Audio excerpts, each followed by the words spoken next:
कामनी और वीना का काला सच प्रथम वंशी ने बताया गौरी को। जी हाँ दोस्तों, हम बात कर रहे हैं स्टार प्लस के शो जादू तेरी नज़र। अगर आप इस चैनल पर नए हैं तो इसे सब्सक्राइब कर दीजिए, साथ ही बेल आइकन दबाना ना भूलें। वीडियो अच्छा लगे तो इसे लाइक ज़रूर कीजिएगा। चलिए आगे बढ़ते हैं दोस्तों।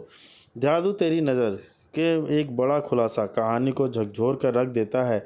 गौरी को विवान की असली मां के बारे में सच्चाई पता चलती है और यह चौंकाने वाला सच सब कुछ बदल देता है।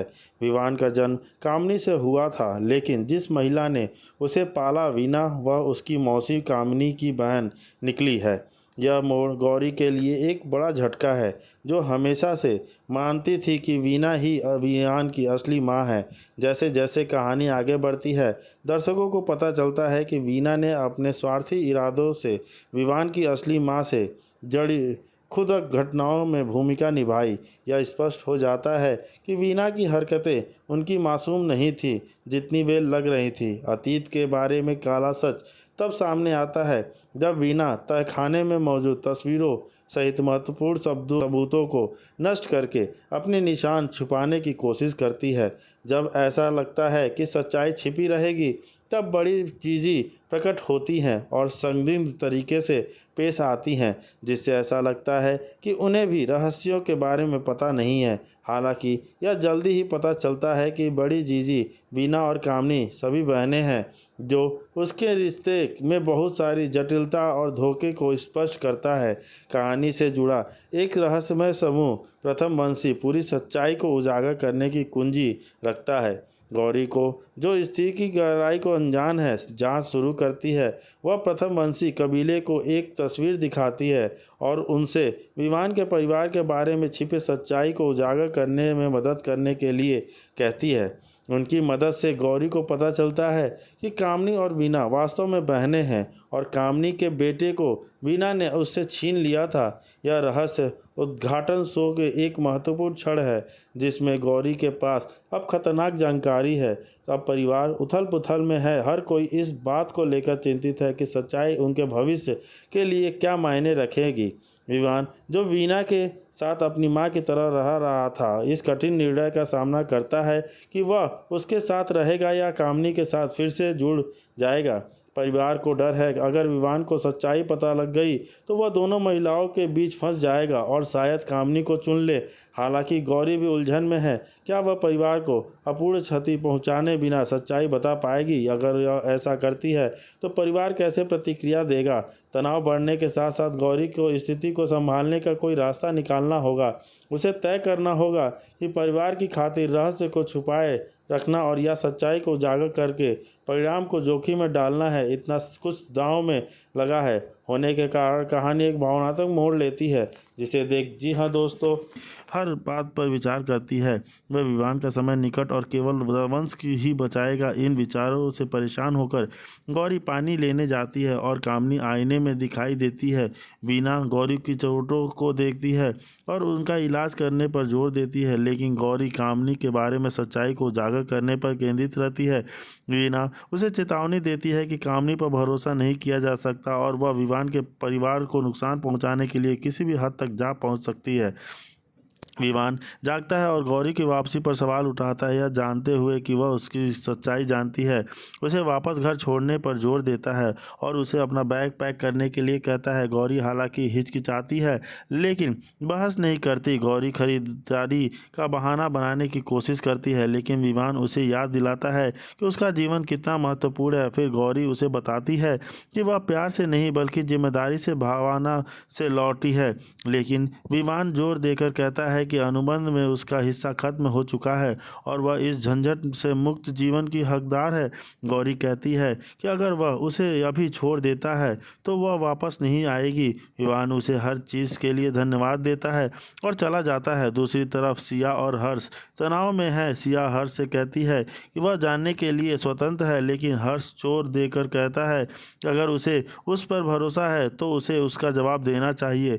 वे एक रहस्यमय जगह में प्रवेश करते हैं, लेकिन वह हासिल करने में असफल रहते हैं कि जिसके लिए वे आए थे। वे एक साथ मिलकर एक पत्थर से एक दरवाज़ा बंद करने का काम करते हैं और हर्ष को समझ में आने लगता है कि प्रथम वंशी उन्हें इस काम के लिए साथ क्यों रखना चाहता था। जैसे ही विवान गाड़ी चलाकर चला जाता है, कामिनी चुपके से उसकी कार की पिछली सीट पर आ जाती है। इस बीच हर्ष को अर्जुन का फ़ोन आता है, जो उसे बताता है कि गौरी ने अपने परिवार की रक्षा के लिए खुद को जोखिम में डाला। हर्ष गर्व से अर्जुन को बताता है कि उसने और सिया ने भी सभी को सुरक्षित रखने के लिए अपना काम किया है। उन्हें पता नहीं होता है कि सिया का कोई करीबी चुपचाप उनका पीछा कर रहा है। घर वापस आकर वीना सभी को याद दिलाती है कि उसने गौरी की कामनी पर विश्वास न करने की चेतावनी दी थी।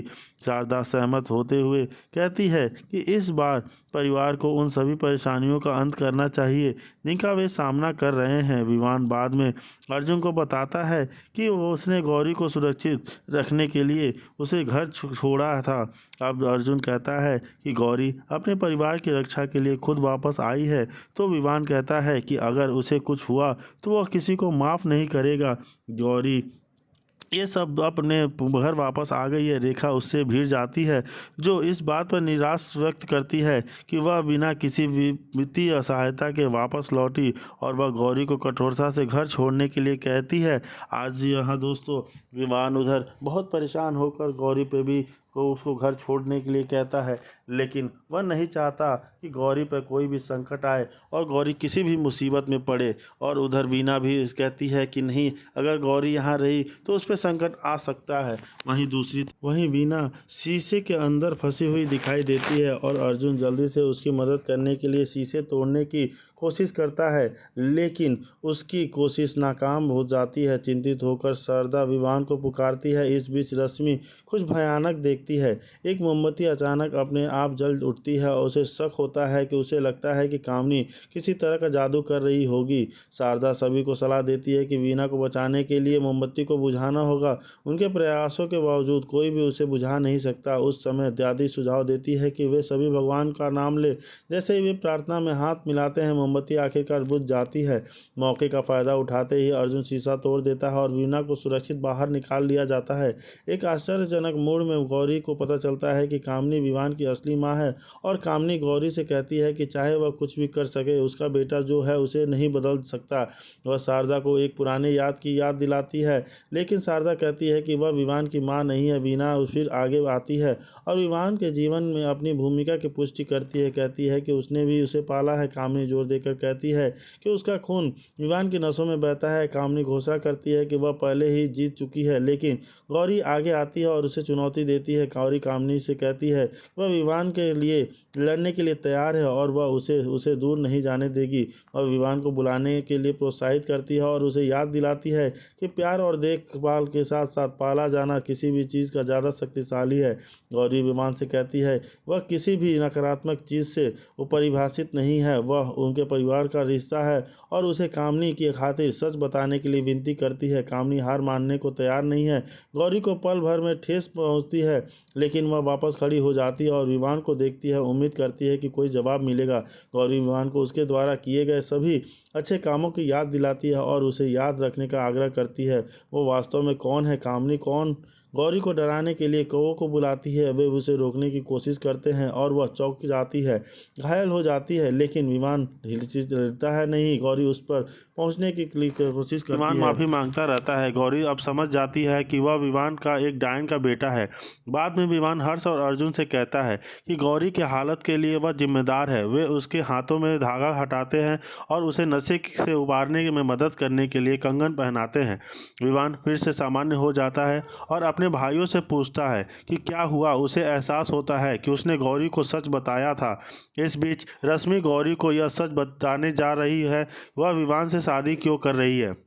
गौरी चारू की तलाश में घर से भागती है, जबकि रश्मि उसका पीछा करती है। चारू गौरी को बाहर खोज रही है, लेकिन विवान और उसके भाई उसे रोक लेते हैं। गौरी अपनी खोज जारी रखती है और रश्मि को महेश और संध्या द्वारा रोका जाता है, जो घर के गंगाजल फैला रहे होते हैं। आखिरकार गौरी चारू को खोजने के लिए वह उसे बहू के रूप में स्वीकार करने के लिए तैयार है। होली के जश्न के दिन सुनहरी और उसकी साथी गौरी को छूने की कोशिश कर रही होती है। होली के लिए सभी के इकट्ठा होने पर रश्मि चिंतित हो जाती है, लेकिन दादी उसे एक खास धागे से आश्वस्त करती है। गौरी चारू से कहती है कि वह आज सच्चाई का पता लगाएगी और उसे विवान के लिए एक खास ठंडाई बनाने के लिए कहती है। हर्ष और अर्जुन सुझाव देते हैं कि विवान को गौरी से माफ़ी मांगनी चाहिए और दादी विवान और गौरी को आशीर्वाद देती है, उन पर गुलाल लगाती है और जो उनकी पहली होली है। गौरी को विवान के उसके बारे में पहले कहे गए कठोर शब्द याद आते हैं। चारू चुपके से ठंडाई में भांग मिला देती है और विवान गौरी के बीच थोड़ी बहस होती है। विवान गौरी से पूछता है कि वह जश्न में क्यों आई है और यह जवाब देती है कि वह पैसे के लिए आई है। विवान गौरी को रंग लगाने के लिए कहता है और वह उसे अतिरिक्त पैसे देगा, तो वो दोनों संध्या दूस द्वारा परोसी गई ठंडाई पीते हैं। मिश्रण के बारे में अनजान जहाज के एपिसोड में, जी हाँ दोस्तों, वे दोनों ठंडाई पी लेते हैं। उसके बाद वो भांग के नशे में